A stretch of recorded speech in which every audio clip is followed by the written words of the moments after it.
시장이 지금 아니라고 하는데 그걸 이겨먹으려고 하지 마세요. 이거는 긴축을 하고 있을 때 환율이 1,400원 뚫은 것보다 더 위험한 겁니다, 여러분들. 완화를 하고 있는데 환율이 1,400원 됐다는 것은 훨씬 더 우리가 위험하게 해석해야 돼요. 예탁금은 계속 빠져나가고 있고. 그럼 이런 관점에서 봤을 때 우리가 어떻게 대응해야 되냐?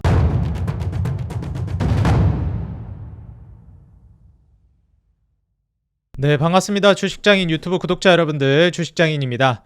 시장이 급락할 가능성이 점점 높아지고 있는 상황입니다. 제가 여러분들께 중간 정도 공격성을 띄셔야 한다 이런 말씀을 지속적으로 드렸었는데요.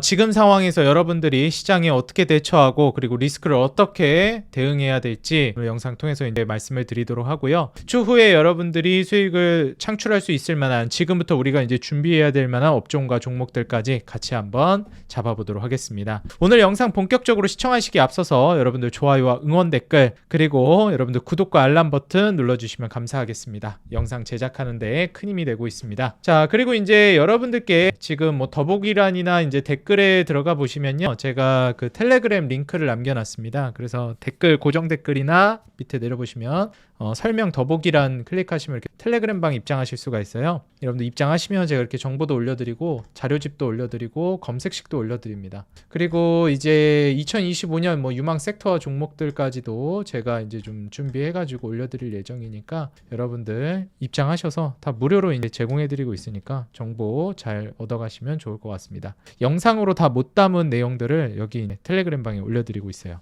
자, 일단 오늘 제가 이제 본격적으로 여러분들께 드리고 싶은 말씀이 몇 가지 있는데, 시장이 심상치 않다, 급락을 한번 보여줄 가능성이 있다, 이렇게 좀 예상이 됩니다. 일단 제가 그렇게 생각하는 이유는 뭐 몇 가지가 있는데, 제가 항상 우리 투자자 여러분들에게 강조하는 것들이 몇 가지 있는데요. 보통 많은 투자자들이 미래를 예측하려고 시나리오를 가정하고 거기에 대한 확률을 분석하고 그러면서 이제 예측을 하려고 그래요. 근데 저는 투자자분들께 항상 드리는 말씀 중에 하나가 뭐냐면, 막 예측을 장황하게 하려고 하지 말고 그냥 눈에 보이는 걸 믿어라, 이런 말씀을 많이 드립니다. 여러분들 지금 시장은요, 누가 봐도 진짜 생 초보를 데려와도 하락하고 있고 어렵고 무너지고 있고 누구나 알 수 있는 대목입니다. 지금 현재 굉장히 중요한 지점까지 증시 하락이 나와줬는데 대략 2,500선 부근까지 떨어졌어요. 과거에 이제 지지를 바치던 구간이기 때문에 여기까지는 떨어지겠다 예상을 해볼 수 있는 구간이거든요. 근데 여기서 이제 더 떨어진다라는 것은 추세가 완전히 깨져버리면서 그대로 무너질 가능성이 있습니다.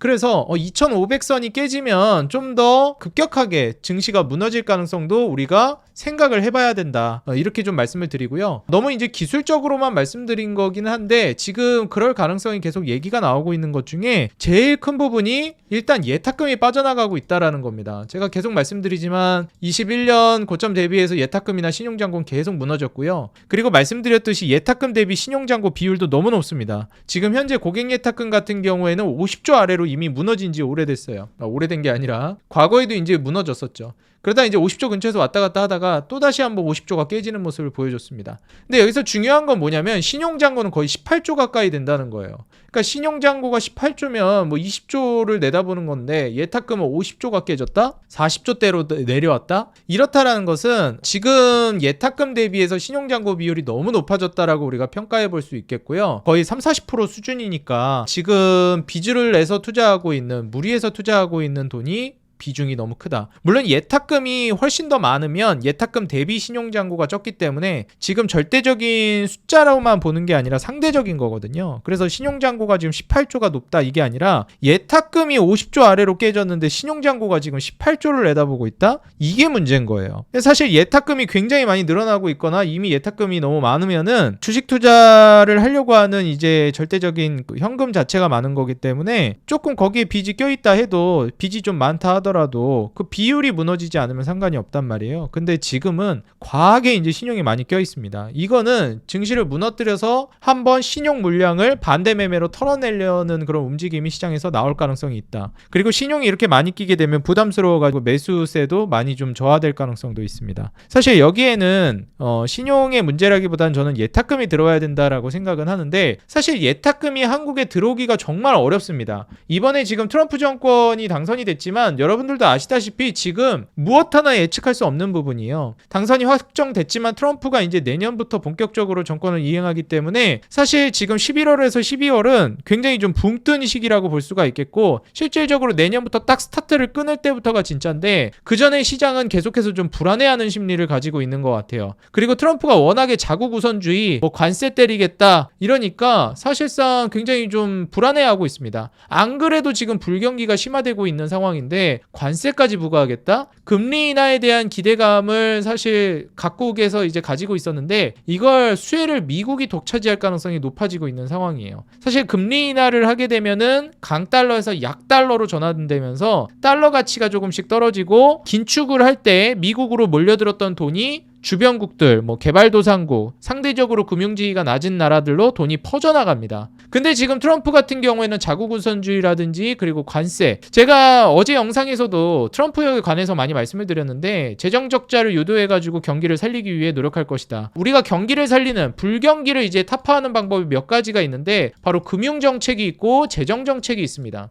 금융정책은 이제 연준 같은 중앙은행에서 이제 담당을 해가지고 실행을 하는 정책이고요. 재정 정책은 보통 정부 쪽에서 진행을 합니다. 그래서 재정 같은 경우에는 세금을, 불경기를 이제 살리려고 할 때 세금을 감면시켜주고, 그러면 사업하기 좋아지니까 경기가 좋아질 거 아니겠어요? 그러니까 세금을 감면시켜주고 그러면은 정부가 수입이 줄어들겠죠? 근데 수입은 줄이는데 지출은 늘립니다. 지출을 늘리는 방법이 뭐가 있냐? 인프라 투자를 하는 거예요. 이게 대표적입니다. 재정 정책은. 그래서 사실상 이렇게 되면 돈은 많이 쓰는데 버는 돈은 줄어들이는, 다시 말해서 정부가 적자가 나기 시작합니다. 그래서 보통 불경기를 살리기 위해서 정부가 재정 정책을 쓴다라고 하면 재정 적자를 유도해서 나라 경기를 살린다, 이렇게 우리가 얘기를 해요. 자, 그러면 이것도 문제란 말이에요. 자, 세금 걷어들이는 돈은 줄어드는데 이렇게 쓰는 돈이 많아지기 시작하면 이 적자를 어디서 메꿀 것이냐. 사실 여기서는 몇 가지 방안이 있는데, 세금을 감면해주면 기업이 그만큼 성장하고, 기업이 성장하니까 돈을 많이 벌어서 세금 비율은 낮추지만 절대적인 금액 자체가 많아져가지고 적자를 어느 정도 보완할 것이다. 이런 이제 기대를 해볼 수도 있고요. 그리고 트럼프가 내세우고 있는 대표적인 부분은 이 적자를 어디다가 전가하려고 하고 있냐면 주변국들에게 전가하려고 하고 있어요. 그러니까 그동안 미국이 수출이라든지 무역을 통해서 적자를 보고 있었던, 다시 말해서 우리가 이제 수출이라든지 수입을 해오면서 서로 다른 국가들하고 교류를 하잖아요. 근데 특정 국가들한테는 미국이 상당히 손해를 보고 있었다라는 겁니다. 그런 국가들에게 이 적자를 떠넘기려고 하고 있어요. 대표적으로 지금 타겟이 되고 있는 게 중국하고 그 다음에 멕시코죠. 지금 장벽을 세우겠다 얘기하고 불법 이민자들 다 막겠다 얘기하고, 왜냐면 이거 세금도 안 내는 사람들 뭐하러 받아줍니까? 네, 그러니까 불법 이민자 다 막아줘 버리고 그 다음에 중국과의 이제 외교에서 우리도 돈을 버는 구조로 갈 거다. 중국한테 그동안 너무 우리 국부를 빼앗겼다. 이거는 트럼프 정부 1기 때부터 계속 해왔던 얘기죠. 그러다 보니까 이게 중국뿐만이 아니라 주변국들까지 영향을 받습니다. 특히 우리나라 같은 경우에는 또 중국이랑 어느 정도 좀 연관성이 아직 많이 남아있는 상황이기 때문에 타격을 실제로 같이 받는 상황이에요. 그러다 보니 이렇게 재정 적자를 주변국들에게 떠넘긴다? 그러면은 미국은 좋아질지 모르겠는데 금리 인하에 대한 수혜를 과연 다른 국가들이 볼 것이냐, 여기에 대해서는 물음표가 나온다는 거죠. 그렇기 때문에 지금 원래대로라면 금리 인하를 하는 기조 안에서는 유동성이 확보되고 이제 돈을 풀기 때문에 주변국들로 돈이 많이 빠져나가는데, 세상에 지금 트럼프 정권 들어서면서 10월 달부터 계속해서 달러 인덱스는 올라가고 있습니다. 그럼 이거는 불경기다 보니까 사람들이 아직까지는 경기를, 금리 인하를 시작하긴 했지만 경기가 여전히 안 좋은 건 맞기 때문에 불안하니까, 달러가 안전자산이니까 상대적으로 안전자산인 달러를 아직 선호하고 있는 게 아니냐. 장기적으로 보면은 금리 인하하면서 달러 인덱스 떨어지고 달러를 안 살 텐데 당장엔 불경기니까 수요가 어느 정도 있어서 올라간 거 아니냐 그럴 수 있는데, 일단 트럼프 정권 그렇게 이제 가설을 세울 수 있었던 거는 여기까지입니다. 조정을 주고 있던 여기까지. 올라가는 듯 하다 다시 빠졌거든요. 근데 트럼프 당선이 확실해지면서 바로 달러 인덱스가 치솟았습니다. 왜? 트럼프는 자국 우선주의 그리고 재정 적자를 다른 국가들에게 떠넘기려고 하고 있기 때문에. 그 국가 중에 우리나라도 포함입니다. 사실 미국이 엄청 손해보고 있는 무역을 하는 국가에 탑 랭크되어 있는 국가 중에 우리나라도 포함이에요. 물론 더 손해를 많이 보고 있는 국가들이 뭐 위에 쫙 있기 때문에 거기를 타겟팅 하겠지만 우리나라도 뭐 미국의 이제 어느 정도 이득을 보고 있는 국가이기 때문에 아주 거기서 자유로울 순 없다. 그렇기 때문에 지금 관세 얘기가 나오면서 뭐 자동차니 뭐니 다 두드려 맞고 있는 겁니다. 어찌됐건 달러 인덱스가 이렇게 치솟았다는 거예요. 그럼 과연 이게 안전자산 선호 심리 때문에 달러가 이렇게 올랐냐? 그렇지 않습니다. 왜냐하면 보세요. 금 가격은 이제 본격적으로 떨어지기 시작했습니다. 제가 어제 영상에서만 해도 이 정도 수준이었는데 금 가격이 떨어지고 있고 앞으로도 떨어질 것 같다 제가 말씀을 드렸어요. 어제 영상에서도. 근데 물론 이제 지켜봐야 되겠지만 그럴 것 같다라고 말씀드렸는데 오늘 또 정말 유의미한 정도 수준으로 훅훅 떨어졌습니다. 거의 한 3% 가까이 금 가격이 떨어졌어요. 자, 이걸 과연 안전자산 선호 심리가 있다라고 볼 수 있는 것인가? 안전자산 선호 심리의 대표, 어떻게 보면 안전자산으로 대표되는 그 두 가지 상품이 달러랑 금인데, 솔직히 달러는 좀 상대적인 화폐 개념이기 때문에 다를 수도 있겠지만 금은 대표적인 안전자산이거든요. 근데 금 가격이 떨어지고 있다? 이건 안전자산 선호 심리가 강화되고 있다라고 보기는 어렵다라고 저는 개인적으로 해석합니다. 그래서 사실 이건 이미 유동성은 풀리기 시작했고 그로 인해서 본격적으로 완화 국면으로 가는 건 맞다. 그래서 사람들은 더 이상 안전자산을 선호하지 않고 있다. 근데 거기에서 수혜를 보는 게 뭐다? 결국 미국밖에 없을 거예요. 주변국들은 아직 수혜를 보기 어려운 국면이다. 그리고 불경기가 여전히 지속되고 있다. 그러다 보니까 유가도 어때요? 또 떨어졌습니다. 유가는 다시 또 전저점 근처까지 떨어졌고요. 70불 아래로 무너졌어요. 이제 뭐 65불, 60불 아래로까지 떨어질진 모르겠는데 이런 정도 수준으로 가게 되면 뭐 65불 근처까지도 또 떨어질 가능성이 있지 않을까 예상이 됩니다. 어찌됐건 지금 유가는 계속해서 하방 추세를 가져가고 있다는 거. 10월 달에 잠깐 지정학적 리스크 중동전쟁 문제 때문에 치솟긴 했었는데 제가 말씀드렸죠? 올해 못 갈 거라고 그대로 다시 무너졌습니다. 그러면서 이제 뭐 물가 문제 때문에 금리 인상 다시 하는 거 아니냐 이런 얘기도 있다 말씀드렸잖아요. 제가 그 터무니없다 말씀드렸죠. 경기가 좋아져서 원유 수요가 올라가지 않는 한 유가는 올라갈 수 없고 유가가 못 올라가면 결국 물가가 올라가기는 어렵습니다. 물론 이제 트럼프 자국 우선주의로 인해서 본격적으로 이제 미국으로 쏠리게 되면은 미국 물가는 어떻게 될지 모르겠는데 우리나라 같은 경우나 뭐 다른 국가들 같은 경우는 물가 올라가기가 쉽지 않을 겁니다. 경제가 엄청 성장하는 것도 아니고 불경기인데. 이 유가만 보더라도 일단 수요가 굉장히 없기 때문에 굉장히 불경기라는 걸 우리가 유추해 볼 수 있고요. 그 다음에 지금 구리 가격만 보더라도요. 우리가 호경기로 나아가나? 금리 인하 모멘텀이 이제 작용하면서 8월부터 9월까지 계속 떨어지고 있던 구리 가격이 다시 올랐어요. 근데 어떻게 됐죠? 다시 무너졌죠. 그러다 보니까 지금 시장에서 인식하고 있는 건 지금 시장은 불경기다. 이렇게 인식하고 있어요. 거기다가 또 뭐를 인식하고 있냐면 이제는 유동성이 확보된다. 완화 국면으로 간다. 긴축은 아니다. 그런데 긴축이 아니고 이제 완화 국면으로 가는데 거기서 수혜를 볼 수 있는 건 어디다? 미국뿐이다. 물론 다른 국가들도 있을 수 있겠지만 일단 한국은 아니다. 그래서 지금 다우, 나스닥, S&P는 역사적 신고가를 계속 써내려가고 있습니다. 반도체 같은 경우는 좀 늘림 나왔어요. 빅테크 기업들이 테슬라를 제외하고 뭐 트럼프 눈밖에 난 사람들이 굉장히 많습니다. 뭐 이제서야 뭐 트럼프한테 뭐 축하한다 이런 식으로 막 이런 거 많이 보내고 그러기는 하는데 뭐 아시는 분들 아시겠지만 거의 다 해리스에 베팅한 사람들이 많았었거든요. 그래서 뭐 테크 기업들이 좀 어렵지 않을까 이런 얘기들도 많이 나오고 있어요. 오히려 트럼프 정권 들어서면서 테크 기업들이 좀 저물고 그 다음에 중후장대 산업들 뭐 원전이라든지 뭐 조선이라든지 방산이라든지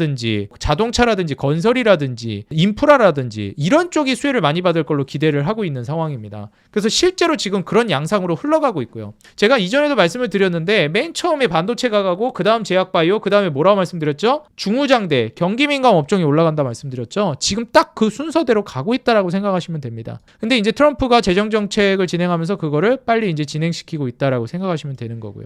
그래서 어찌됐건 이 구리 가격이 떨어지고 있고 그 다음에 유가가 떨어지고 있다라는 시점에서 경기가 좋다라고 우리가 평가할 수는 없습니다. 불경기가 맞다. 시장도 불경기라고 평가하고 있다. 보이는 걸 믿으세요. 금 가격은 떨어지고 있다. 안전자산 선호 심리는 떨어지고 있다. 물론 트럼프가 비트코인을 워낙에 많이 밀었기 때문에 뭐 비트코인으로 수요가 이동하고 있다. 이렇게 해석해 볼 수도 있습니다. 그럴 가능성도 저는 있다고 생각해요.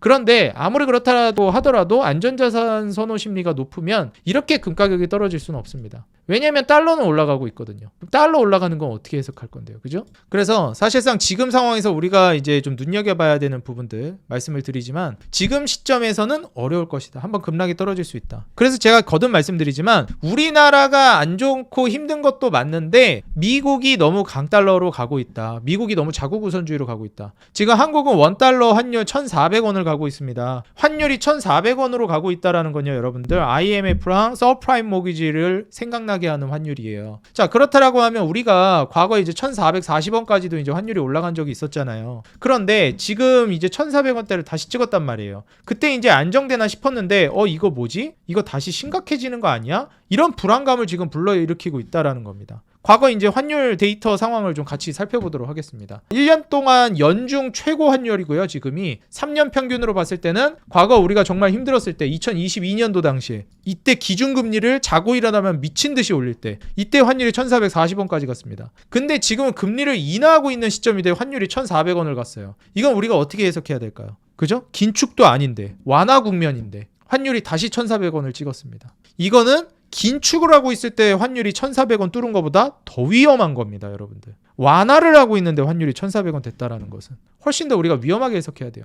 예탁금은 계속 빠져나가고 있고. 그럼 이런 관점에서 봤을 때 우리가 어떻게 대응해야 되냐? 굳이 우리가 공격적으로 할 필요가 없다라는 거예요. 제가 계속 말씀드리지만 중간 정도의 공격성, 절반 정도는 현금을 확보하시고 수익 나는 종목은 좀 익절하시라.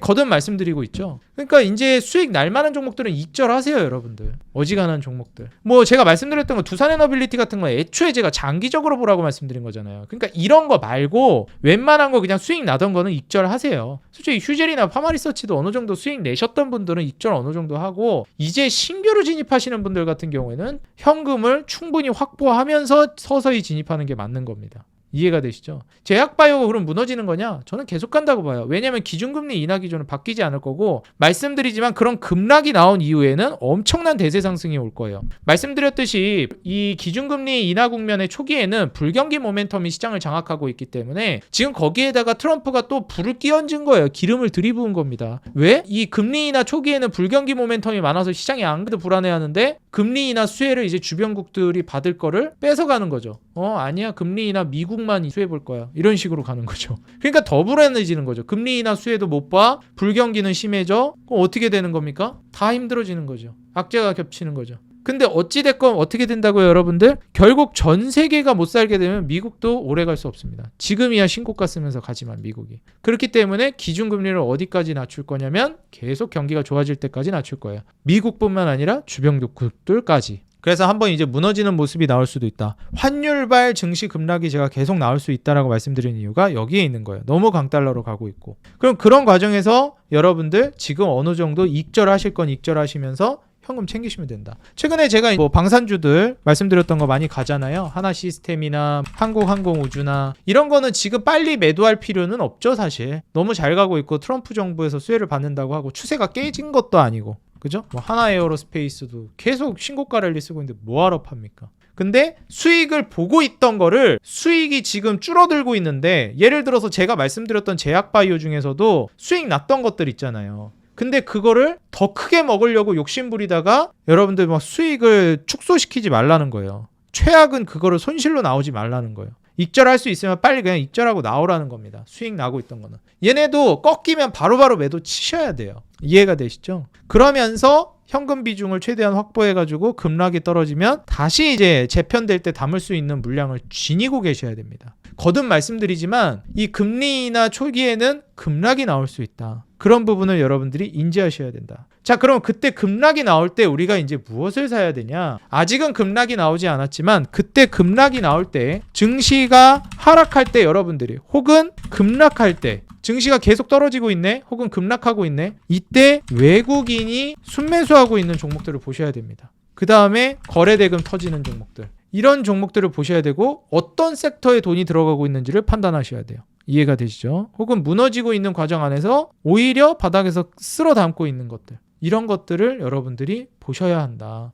이렇게 말씀드립니다. 그래서 제가 말씀드렸던 게 장기적으로 어차피 제약바이오는 지금 어렵다 얘기해도 결국 금리나 스탠스는 바뀌지 않을 거기 때문에 올라갈 것이다. 지금 뭐 SK바이오팜이나 HK노에 뭐 이런 것들도 많이 떨어지고 있는데 알테오제는 솔직히 떨어지지도 않죠. 꿈쩍도 안 합니다. 근데 지금 어때요? 제약바이오, 뭐 삼성바이오로직스나 뭐 SK바이오팜 추세 깨지면서 무너지죠? 녹십자, HK노에 이런 애들 어떻게 하셔야 되는 거예요? 수익 났었던 분들은 약간 익절하시면서 나오시고 안 보고 있던 분들은 이제 차근차근 뭐 하시면 되는 거예요? 급락 떨어지면 담으시면 되는 거예요. 그럼 지금부터 추가 매수하거나 매집을 들어가나요? 아니죠. 언제부터 그 신호를 잡으셔야 돼요? 그렇죠. 예탁금이 회복될 때. 지금 고객 예탁금이 완전히 무너져 버렸는데 이게 돌아설 때 보셔야 됩니다. 제가 봤을 때는 최소 이제 내년에 트럼프 정부 들어서면서 뭔가 가닥이 잡히면 어느 정도 좀 들어올 가능성이 있다라고 보여져요. 그래서 지금은 굳이 여러분들이 막 공격적으로 하실 필요가 없다. 제가 항상 느끼고 있는 부분 중에 하나가 있는데요. 내가 실력이 뛰어나다라고 생각했던 부분이 있어요. 수익이 막 많이 날 때. 제가 수익이 정말 많이 날 때 몇 번 있었는데 처음에 제가 정말 수익을 빨리 내고 많이 낼 때는 제가 정말 천재인 줄 알았어요. 근데 이제 한번 시장이 고꾸라지는 걸 느끼고 두 번째 제가 이제 정말 큰 돈을 벌었을 때 진짜 그땐 내가 실력이 엄청 늘어서 또 그렇게 번 줄 알았어요.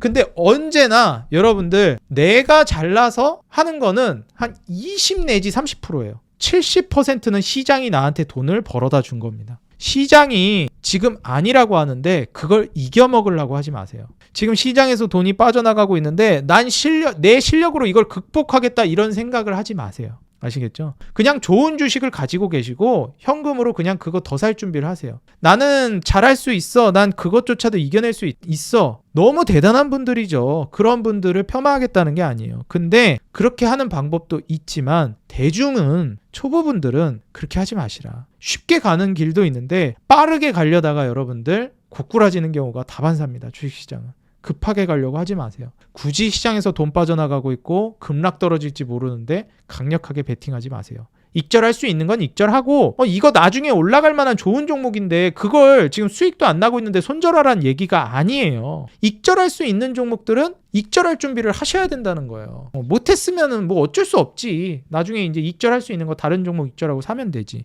그죠? 그래서 뭐 조선 같은 경우에도 제가 장기적으로 본다 말씀드렸지만 어느 정도는 익절하면서 또 이제 물량 확보를 하는 것도 중요합니다. 현금이 너무 없다면은. 현금이 있으면 뭐 굳이 그럴 필요가 없지만 이해가 되시죠? 그래서 조선이나 제약바이오는 계속 갈 것이고 그 다음에 자동차, 중후장대 산업들이 갈 것이다. 경기민감업종, 원전 이런 것들이 갈 것이다. 그래서 계속 거듭 말씀드리지만 두산에너빌리티 장기적으로 계속 보셔야 한다 말씀드리고 방산 같은 경우에 한국항공우주나 하나시스템 이런 종목들은 아직 안 무너졌잖아요. 극대화시키면 되는 겁니다. 나중에 꺾이면 그때 매도하면 되는 거다. 그래서 자동차도 이제 한국단자나 현대모비스, 현대글로비스, 현대차 이런 종목들 제가 강조해서 많이 말씀드렸잖아요. 그러니까 이런 종목들도 계속 예의주시하고 있으시면 된다. 이런 애들이 추후에 올라갈 만한 종목들이다. 말씀드렸듯이 이제 한국단자나 뭐 현대모비스 이런 종목들도 서서히 인생 주식 코너로 따로 한 종목씩 자세하게 딥하게 분석해서 소개를 해드리는 그런 영상을 또 남겨드릴 겁니다. 굳이 급하게 할 필요는 없다고 생각이 들어서 아직 그렇게까지는 안 하고 있는데 소개해드릴 거니까 기다려주시면 감사하겠습니다. 그리고 이제 제약바이오들도 여러분들 오히려 지금 조정을 여러분들 기회로 잘 삼으시기 바라겠습니다. 삼바나 뭐 SK바이오팜이나 HK노에는 지금 K캡 관련해서 경쟁이 심화된다 이런 얘기가 있는데 지금 그 공장 쉬고 있어가지고 그런다 뭐 이런 식으로 이제 얘기를 하고 있고 다시 이제 정상 가동 돌리면 본격적으로 올라간다라고 이제 얘기를 하면서 이거 뭐 너무 이제 과하게 해석한다 이런 얘기를 지금 진행하고 있습니다. 뭐 어찌 됐건 설비 교체로 인해서 지금 수요를 못 따라가고 있는 상황인데 제가 항상 말씀드렸죠.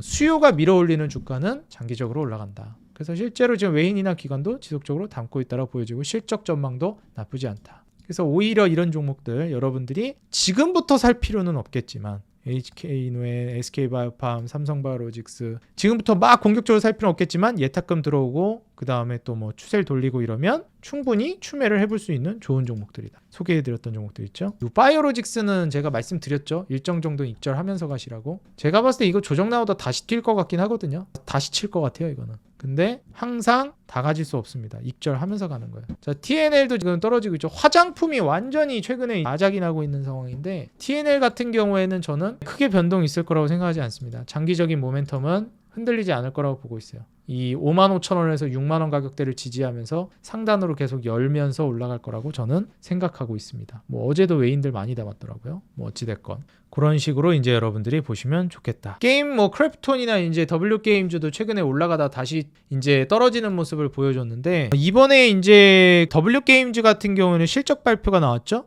그래서 실적 발표가 나왔는데 생각한 것만큼 너무 좋진 않은데, 전년 대비해서 성장한 거 맞는데, 근데 중요한 건 장기적인 모멘텀은 변한 게 없다. 크래프톤 역시 마찬가지. 그렇기 때문에 오히려 이번에 조정 이후에 시장 반등 나올 때 여러분들이 기회로 삼아보는 게 좋겠다. 저는 솔직히 말씀드려서 지금 뭐 제약바이오, 제가 말씀드렸던 게임, 그 다음에 자동차, 건설 이런 것들은 시장 영향으로 이제 무너지는 게 제일 크다고 생각합니다. 그런 과정 안에서 결국 현대건설 기계라든지 제가 말씀드렸던 뭐 현대인프라코라든지 두산바켓 이런 건설기계 쪽이 지금 트럼프 테마를 받으면서 살아남고 있거나 올라가고 있죠. 실제로 뭐 조선, 군함 이런 쪽도 마찬가지고요. 그래서 이런 쪽에서 이제 수익이 나면은 현금을 잘 챙기면서 말씀드렸던 종목을 추매할 수 있는 현금을 확보하면서 나중에 이제 시장이 회복될 때 기회를 잡아보는 게 좋겠다. 마지막으로 말씀을 드리지만 여러분들 시장을 이기려고 하지 마세요. 시장이 쉬라는 신호를 보내주면 쉬시면 됩니다. 지금은 여러분들 시장이 무너지고 있죠.